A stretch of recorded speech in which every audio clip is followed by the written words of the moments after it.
great news is we're back in track when it comes to time management. Is there any burning questions from the floor? We had some discussions already, but we still have 10, 15 minutes. Yep.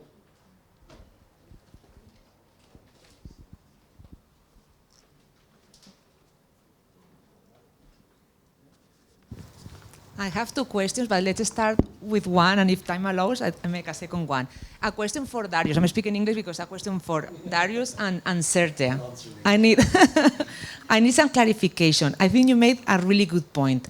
An area is not designated. OMCA is not designated. It's not declared. We're just reporting. It's about identifying potential areas, evaluating them, and if they fit in the criteria, then we report them. So I think language is important because it comes to Javier's questions before. Is it a new legal entity? I don't think so. Because I think your question, he asked before, is Spain have the legal structure to support them? It's not about creating new legal entities. It's about identifying potential areas that are not MPAs that have been established by the fisheries sector with a fisheries objective that directly or indirectly is producing benefits, biodiversity benefits, but they were not created for that. So it's not about objectives. The highlight is about the outcomes of that area-based or special closure, fishery closure. So I wanted just to confirm me that I understood well. It's not about creating a new legal entity. That's my first question. And if there is time, another. Yeah, just to say, I mean, it definitely, and I got it wrong when I first started communicating with OSPAR on it, because, it's not designation. MPAs are designated, but OECMs, you're just recognizing that there's a benefit there. So it really is about recognition. And that's why I still don't quite understand the consultation process, because if nothing changes, in a way, the stakeholder's not affected at all. If you've got a measure that's been in place for 10 years and you recognize it's providing benefits. I think the important thing, I suppose, about the consultation is perception, that your stakeholders might perceive by labeling it as an OECM. Somehow more will be asked of them in terms of biodiversity protection. That's not the case, but I think obviously it can lead to other developments. So that's why I think there is a rationale for consultation. But I think it is just recognizing, that's all it is. So it's not a legal process as much as just, oh look, I've got a benefit, I'm going to tell CBD about it. But a state needs to do it in our case. Who? Your question's finished? I mean, later. There's someone else. La verdad es que así suena muy bonito, pero... Truth to be told, that sounds quite good, but if we want to have that system of mechanisms or OECM to have value when reporting that we're fulfilling with our commitment of 30%, we need to provide some kind of legal framework. I don't know how, with a declaration, with an official recognition, but to have an official recognition of something like that, we need to have a clear idea on how and why I can make that official recognition. Not to do that is going to leave us in a kind of a limbo. I'm not going to say a legal one, but a place where someone says, okay, I don't recognize that because that doesn't have a specific criteria behind, and I believe that's a problem that OECM should solve. And I'm thinking about Spain. Right now, I don't really care about the rest of the world, but try and see how we can incorporate that to the conservation system of the natural environment that we have, and I don't really know how to do it. Maybe we should work a bit more on that. Yeah, just one comment on, is it working? Yeah, one comment on that. I think our situation in the high seas is different because we recognize that when we do an OECM, when we report an OECM, it's not going to stop the International Seabed Authority from mining there if they don't. What? Oh, right. It doesn't stop the International Seabed Authority from mining there if they want to. We hope that they'd go, Well, actually, whether we had an OECM or not, that we'd hope that we have a measure there, they would respect that, but there's nothing to stop them. I guess in a national perspective, you might want to say, once it's recognized as an OECM, then other ministries within Spain might respect it and not do wind farm there or whatever. But that's all your internal discussion, isn't it? Yeah. So I guess that's, so maybe you're articulating your internal needs rather than the needs about reporting to basically a depository in under CBD. Darius, on the same question, sorry, here. All right. I was going to ask you exactly on that line, so just to elaborate a little bit more from you, not on your domain, but the neighboring in NAFO, there is this interaction with the added layer of what you mentioned also briefly, which is the continental shelf, which is a member state, national state jurisdiction with an international jurisdiction on top of the column of water. You actually have closures on the bottom, on the actual continental shelf for fisheries purposes, but then they are not respected, or to the contrary, for oil and gas exploration. And that creates a very complicated jurisdictional problem. How do you see this playing out internationally?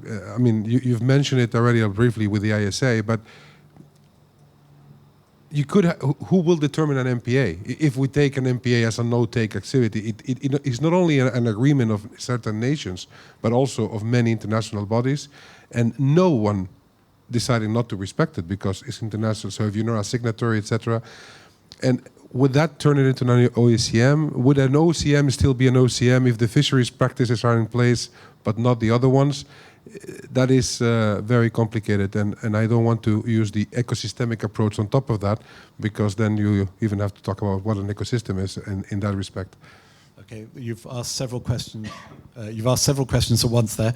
On the continental shelf thing, we've never resolved that. We tried to have a working group in NIAFC, which was basically Russia and Norway in particular have big continental shelf under our closures.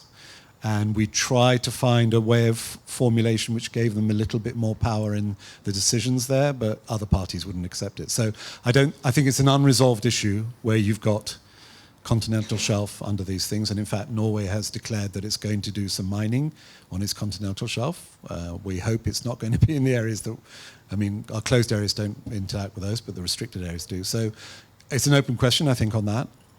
On the general interaction, well, the BBNJ might solve some of that, but we've got not undermining the BBNJ as well. So that's another aspect. So yeah, I hope that BBNJ will help that articulation and discussion between different sectors, in the high seas at least, but it can't be guaranteed. And if, for instance, in our closed areas, ISA decided to go ahead and mine there, we'd lose those OCMs, because if the sponges and corals are gone, they're gone.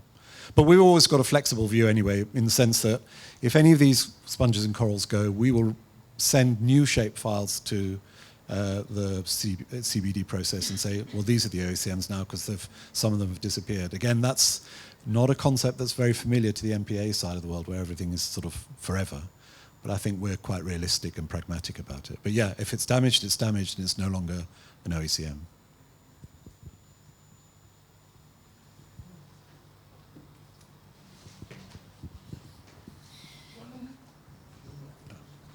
In the BBNJ process, I guess it's the same.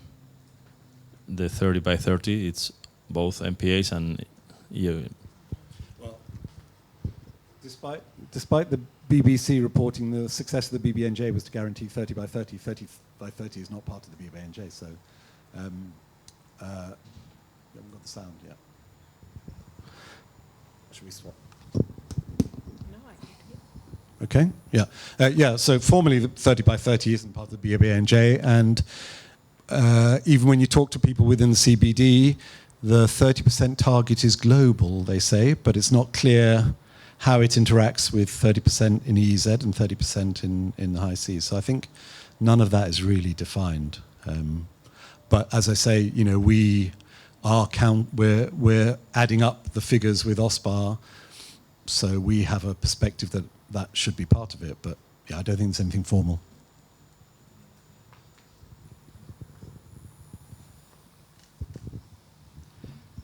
Regarding the question of illegal versus legal versus non-legal, or instruments, there is a lot of debate, and there has been for the last 50 years, on which one was most efficient.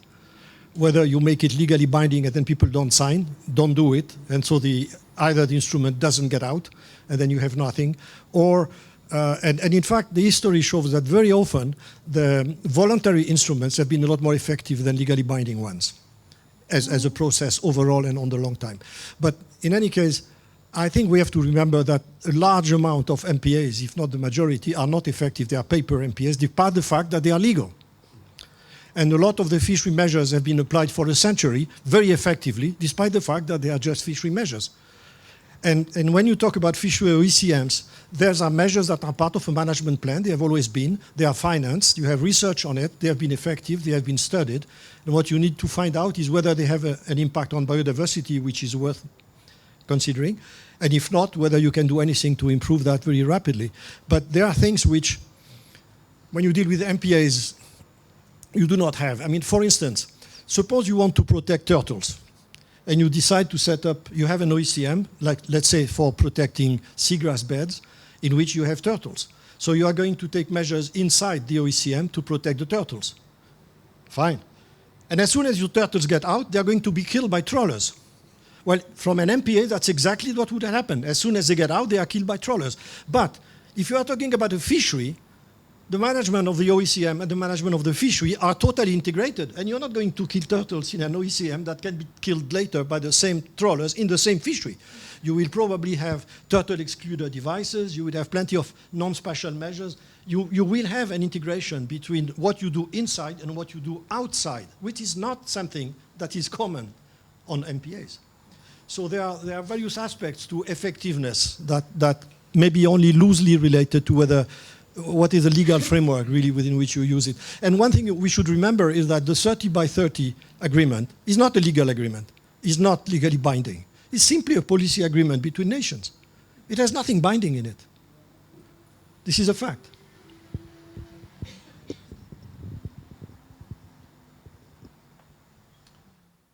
I see there is no other questions from the floor. There is the follow-up, true. There is a second question. A ver, es que antes del café ya hemos estado discutiendo. Before the coffee break, we have already been discussing what NGOs, environmental NGOs, think about OECMs. I want to turn that around.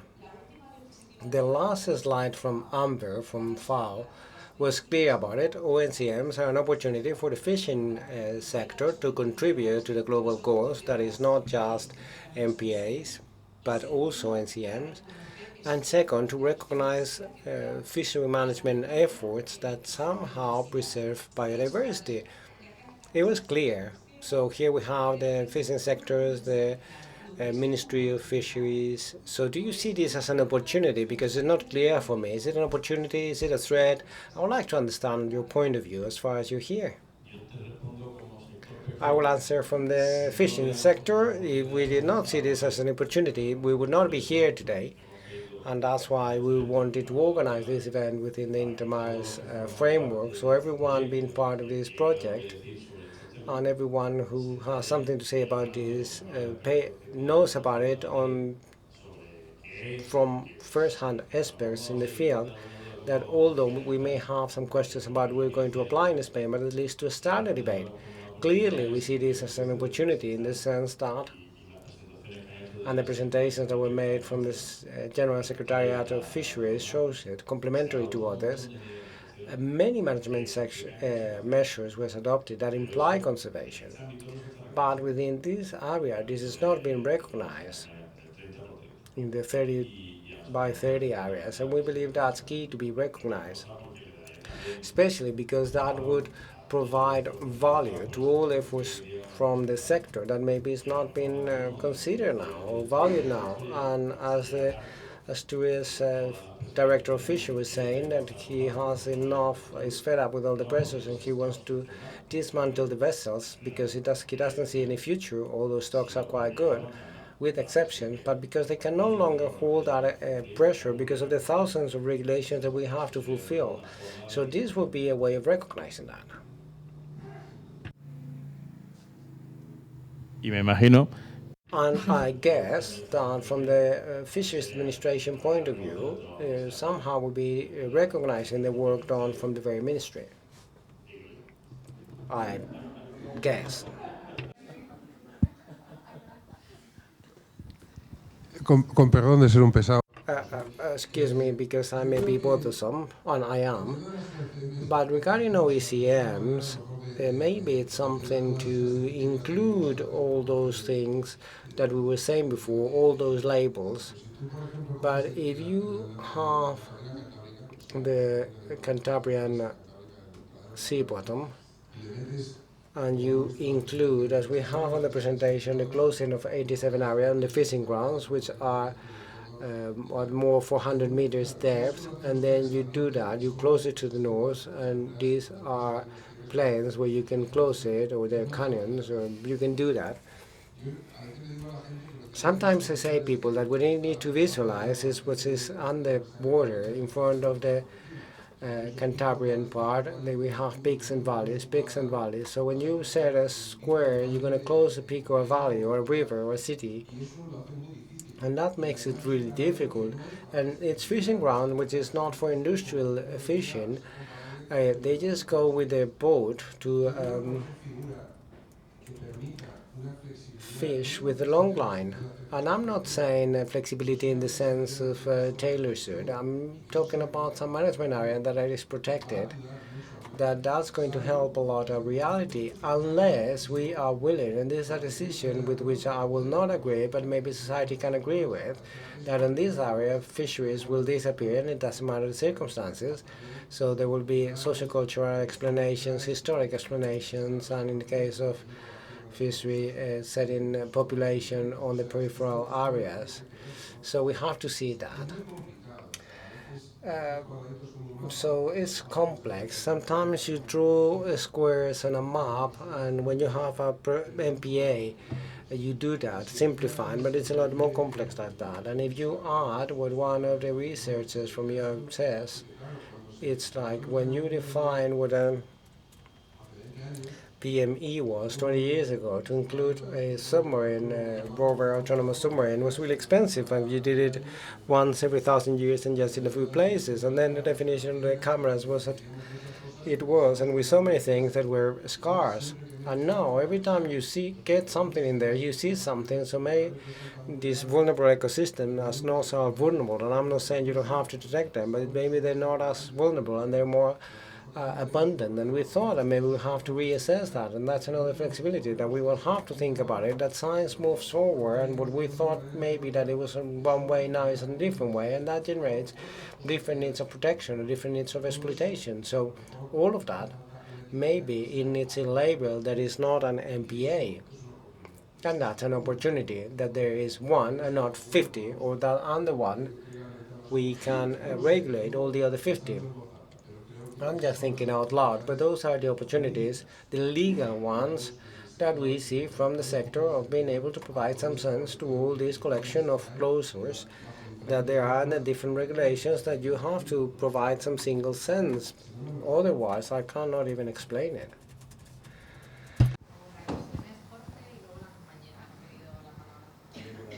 Sí, bueno. I wanted to comment on what was mentioned. I believe that after what was mentioned today, OECMs are an opportunity not just to fulfill the objectives from Spain and other countries with their objectives, but also to safeguard biodiversity. I believe that was clearly stated, that one, although is not OECM objectives, we have to verify that OECM are to improve biodiversity, and in that sense we are aligned. OECMs and PMA objectives are aligned.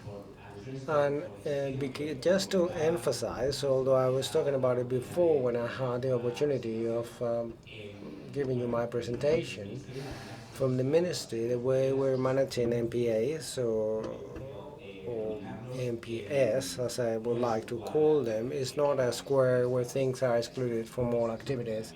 We talk about fisheries, we talk about wind farms, we talk about, and most of the figures that were used to apply this objective was the Red Natura 2000, which in its DNA has the need to make compatible activities and human use. We have 30% of the surface on earth, on land, and close to a third on the marine environment, and is to generate integral reserve spaces. Is to do that, bear in mind what are the preservation and the conservation goals, which are not always the same. It's not the same for a national park than for a Red Natura 2000 and by integral reservation or reserve. So the approach and the message I was trying to promote is that we need to identify when we're specifying a protected space, what are the goals and approach specifically to reach those objectives, and therefore to define some measures that would allow to reach those objectives. That, of course, may be to close some fishing grounds or some areas when that's required to achieve those objectives, but we avoid generic prohibitions that apply to the entire protected areas. You don't have to see the polygon from the surface with that area, that shape, that square, but we have to deep dive and see the detail of those valleys and peaks Ivan was talking about. Thank you. Bueno, voy a... I would like, Elena Alvarez from Oceana, I would like to solve a bit the question that we had in this morning about what NGOs think. I cannot talk in the name of all NGOs, but I would provide some information about the perspective we have from Oceana. Of course, we're learning. Today, I would like to thank the day we had today, because I think it was quite interesting and we were able to learn and understand a bit better what the criteria is, what the areas are that may be interesting or not, the first steps in Spain. So just to mention that from Oceana, we believe that we are very much aligned with what we are hearing here, general opinions, what a colleague just mentioned, Jorge Alonso just mentioned, and we believe that although MPAs will be the key figures to be accounted for the objective of 30 by 30. These other areas could be a really interesting alternative that we can assess and study. What was also mentioned regarding co-management, bottom-up, that's something that we can also consider interesting for this. And just to mention that not all areas that have some management measures applied should be included on this. I believe we all agree on that. We should apply the criteria, we should see one by one, and bear in mind if these general protection objectives are goal, because the 30 by 30 is a really important goal, and we shouldn't just choose things in general. That I believe we all think that. So just to provide a quick example, although it's already been said that this is not going to be a part of it, but the area, for instance, of CGPM from these 1,000 meters, it would be a very good example, something that of course could not be because of a, well, really easy, because this area, rather to have this large extension, does not include the measures. That is, it's an area that was appointed on paper, but it doesn't have the necessary measures in practicality of management or monitoring, so that is fulfilled. He's talking without the microphone. Okay, sorry, let me finish. So in this area, many of the countries would include fisheries in that area. It has no localization system, so this will make it impossible to be accounted as OECM. It's not a Spanish case, but I'm providing this example as an area that could not be like that. Other areas, of course, could be candidate, and we just have to perform a proper analysis and contrast that with the criteria. Thank you. Pero yo pregunto, So my question is, as Spain has a fisheries protection area in the Mediterranean declared when it has some sovereignty and control in that area, the fact that Spain limits activity below 800 meters for the fleet that could have more impact on the trawling part, wouldn't that area be considered an OECM? Truth to be told, is something that I understand that should be explored. I don't have the answer to that, but what I believe is that this measure, and here my knowledge is limited, but as far as I know, this measure is being applied this year, and it's possible that next year is not applied, or it will not be part of it. This is according to West Mediterranean, but maybe it's something that we are getting out of topic. Talking without microphone, sorry about that, no translation. en aguas nacionales. On domestic areas, and I'm talking about national areas, fisheries protected area, and this is my area. I don't care about Turkish or people from Cyprus, we do, but as Spain, as Miteco and Pesca, we have a political commitment of reaching 30% of protection or protective measures. And nobody can say that Spain is not doing that. Basically, it's with OECMs and the red Natura area, because Jorge, I believe we have 21%, and with what we're doing, we're going to reach 25%. But it's true that in that area, there was already a ban on the 1,000 meters. We upped that in 800 meters. So just with the 1,000 meters, I believe that it's an important surface of the Mediterranean, of deep waters, and the fishing sector has been told that there's no work over there. So if that's a way of conservation that could be considered as a OECM, it would be good to bear that in mind as something for the future. Because obviously it's a really important part of the Mediterranean, where there's no longer going to be an activity that can deteriorate the seabed, and that's per conservation at the end of the day. So when you talk about all areas, I understand that. We're talking about international areas where not everyone respects, but I'm talking about an area of Spanish water controlled by Spain, where no boat or vessel will fish there without our authorization. And I believe that would be one of the areas that could apply quicker to be considered in the future as a OECM. Maybe just a very short comment, so we wrap up. Bueno, si no, We can talk about it later, fret not. vale, no, simplemente I just had a very quick question about this. This application of the standard of not fishing below 800 meters, this is only applicable to the Spanish fleet, right?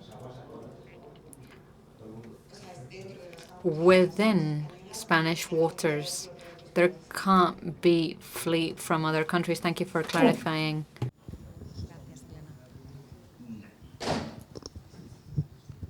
Thank you very much for your comments and questions during the Q&A. And I'm happy to let you know that there's only very few things separating us from the lunch and the official closure of today's discussion. I think it's almost been a wrap, so thank you all for joining us today. To begin with, a warm thanks goes out to everyone involved in the event organization, so Nadia, Rocío, Javier, and Julio. Thanks to our excellent set of speakers for joining us today. Intemares project partners, all attendees for your questions. And just a final point concerning a small detail that's quite important. Actually, the event has been recorded as part of the project, so what the aim is to be used for public dissemination. That's an important point. So as mentioned before, if you would feel uncomfortable to share some part of the discussions, please let us know. And as we move forward, where does one begin with summarizing the discussions of the event today? I think Well, we've heard a lot about OECMs. We all leave this room full of knowledge concerning the definitions, the different criteria, the linkages with GBF, with EU biodiversity strategy, with challenges and opportunities ahead. Apparently, we've all come to agree, and that's great news, on the momentum for fisheries OECMs under the joint target of biodiversity protection and effective management. OECMs, all in all, we were letting know that they're geographically defined areas. They're distinct from traditional protected areas, but managed in a way that yields positive, sustained, and long-term outcomes for biodiversity, including key socioeconomic angles, cultural angles, health angles, and locally significant values. So they offer a key and very promising approach to achieving our biodiversity targets. Either we're looking at EU level, the EU biodiversity strategy, or at international level and the GBF. So I'd like to echo the enthusiasm and the consensus around that. Of course, there's also great potential to be investigated around the fact that many existing fisheries measures in place can be eligible as OECMs. So that's something to keep in mind. And of course, towards that direction, what is essential is more dialogue, closer cooperation, and I hope that today's knowledge and inspiration acquired has also served as the first piece to connect the puzzle towards that direction. So once again, a warm thanks to all, and I'd like to pass the floor to Dr. Julio Moron, President of Cepesca, for his closing remarks as well. Thank you very much. Muchas gracias, Ilias. Thank you so much, Ilias. Thank you to all of you for being here, and I think we've achieved the goal that Cepesca had set for today, starting the dialogue, promoting a concept that has existed for 14 years on the table of fishing managers, and that we can start considering as an element and an opportunity, as we were all saying, for the fisheries sector, and that we hope the scientific assessments of the IEO, they were talking about clarifying the terms under which we classify our lands and seas. What can be considered if we think about PMAs or natural reserves, natural parks, how to coordinate all of this. This will make fishermen's lives easier. We are always in the front line as stewards of the seas, trying to do our job the best we can, the job that is our livelihood, and to contribute as much as possible to the conservation of marine biodiversity. Thank you very much for attending this session. Thank you, Ilias, Sergei, all the guests, our IEO colleagues, the Ministry of Agriculture, Fisheries and Food. Thank you, Darius. Thank you, Serge, for coming here. And that's all. I'll see you in the next debate of this kind that will likely keep enriching our conversation. Thank you very much.